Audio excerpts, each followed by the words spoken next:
Please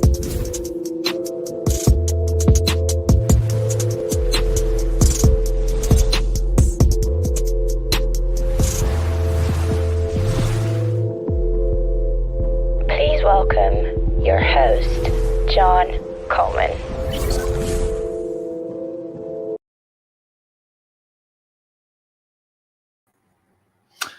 Welcome. This show has been run every day to support Agile with Ukraine. The website's agilewithukraine.com, and there are different speakers every day, and people donate when those people speak. And they're raising money for life-saving equipment, humanitarian help, and medical help. So the question for today is a Scrum question. And the question I was asked was, should there be a maximum number of sprint goals that you should have in any given sprint? And then the person goes on to say, we work across a few different products and have UI customer fixes, and it's never easy to define one goal. In fact, it's normal for them to have 3 sprint goals. So first of all, in Scrum, there is a product goal, and the product goal is really what most of the backlog is focusing on. It's like the intent behind the product backlog. There's one product goal. There you go. How are you doing? And the product goal was a great addition, in my opinion, because it really gives focus to the Scrum team. And really what should be happening is every sprint, the team has a sprint goal, and that sprint goal should be iterating towards the product goal. From an evidence-based management point of view, it's a bit more nuanced than this. I wrote a blog post on it, context is king and all that kind of stuff. But you might remember the word vision before, that was mentioned in the Scrum guide. I see the product goal as a step towards that vision. A lot of the time I would see the vision as maybe a strategic goal, or maybe even something beyond the strategic goal. It might be something like pie in the sky. And then the product goal is something more tangible that we can kind of really get behind. And it's easier for the Scrum team to commit to the Scrum values and to the 3 pillars of Scrum, so that we can try to be empirical as we go along. So if the product goal gives us focus, the sprint goal also gives us focus. And just a reminder that Scrum is designed for product development, not for project management. You can use Scrum for projects. There's a lot of downsides, in my opinion, for setting up a dedicated Scrum team for a particular project. Number one, the Tuckman phases that teams tend to go through, forming, storming, norming, performing, takes a while to kind of get into a groove. Number two, the change curve, known as the J curve. With any change, performance can actually get worse for a while before it gets better. And there can also be this illusion that we just need to spin up more Scrum teams because we've got unlimited capacity. We can just keep on adding more projects and everything will be fine. And usually there's 2 or 3 people in the company that we're all depending on, and actually we can only go as fast as those people. So even though there's also a downside to having multiple projects at the same time, my preference is for the product backlog to be barcoded with projects. So you'd have a stable team pretty much just consuming work out of the product backlog. There might be the red project, the blue project, all these other projects. And the product owner would manage the project managers like stakeholders, like they manage the expectations, manage the expectations of the project managers and customers. And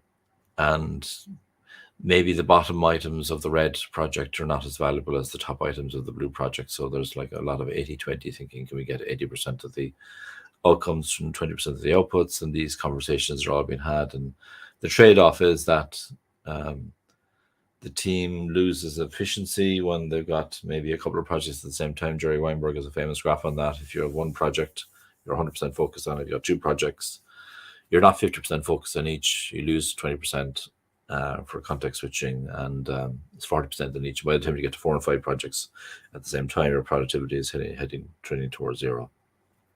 But I still prefer the idea of projects being kind of barcoded, striped through a product backlog. I think it has less downsides than spinning up dedicated Scrum teams for specifically for projects.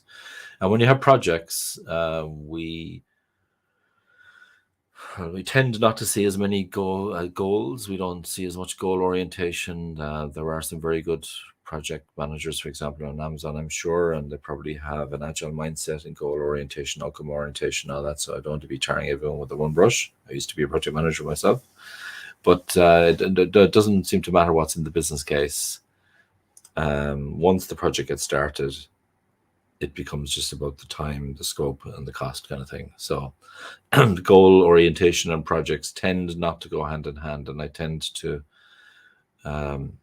struggle with people who are in project land or output land, and even when I say to them, you must have been thinking of some outcome, you must have been thinking, why do you want to do this? And even when I say that to people, they're not that inclined to go towards outcome orientation. It's not as easy as a lot of people make out. Okay.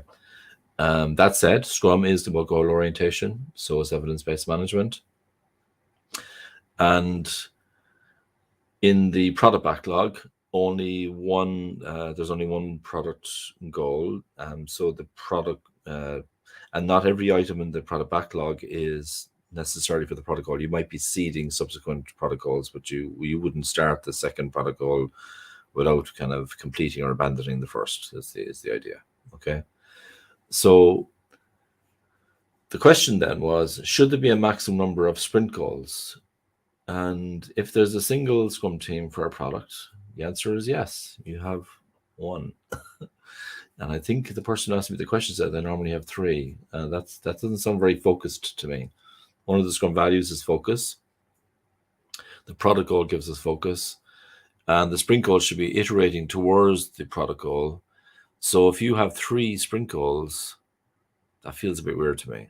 That feels like you're trying to keep everybody happy, but nobody's happy.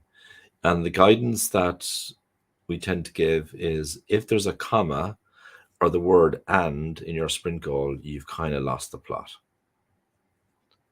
Now you're probably thinking, well, hang on a second, it's impossible for us to have a sprint goal for all the items in the sprint. And I just want to make something clear. Just like not everything in the product backlog has to be for the product goal, not every item in the sprint has to be for the sprint goal.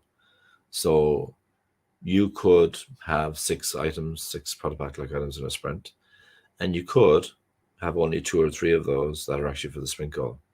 The others are still very, very important. The team is committing towards the sprint goal.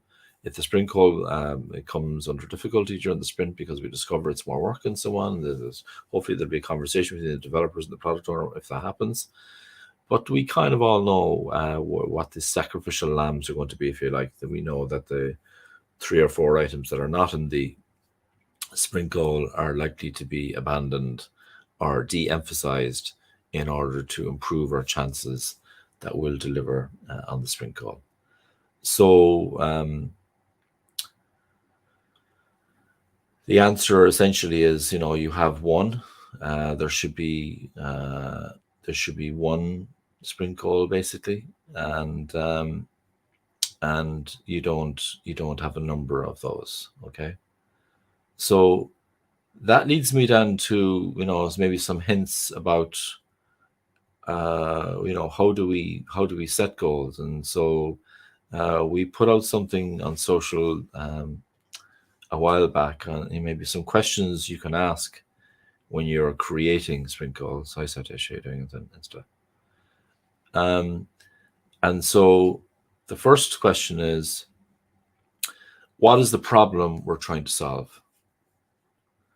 And how do we know that this is the right problem to tackle? I had a nice interview with Indy Young recently, and I really got to appreciate her work more during the interview. I was given a kind of a heads up that her work is very interesting and she's really into deep listening. And a lot of the time we go straight into a problem, and we don't actually know that's the right problem to solve. She talks about kind of delving into the problem space, and some people might think that's waterfall. That was my initial reaction as well. But I found her work very, very interesting, because a lot of the time we look at the problem through the aperture of a solution. In other words, we already have a solution in mind. Even if we use something like the LinearX Canvas, some people who are maybe a bit limited in their thinking are still looking at the problem through some kind of solution, rather than being kind of open to how that can be dealt with. So how do we know that this is the right problem to tackle? These are good first questions for a goal, whether it's a product goal or a sprint goal. Okay.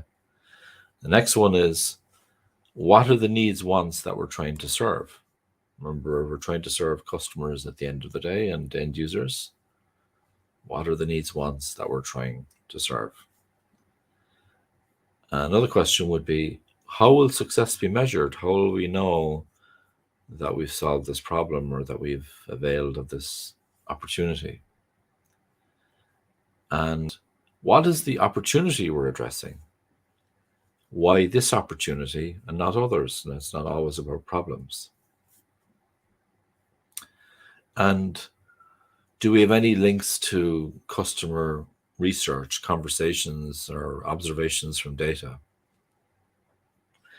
Where a lot of people kind of go wrong, in my opinion, is they kind of shoot from the hip a little bit and get together at a sprint review and they say, well, this is what we're going to do next. But they don't actually talk to customers. I was at a sprint review yesterday where there weren't any customers. And there were some special reasons for that. But how do we know that we're on the right track?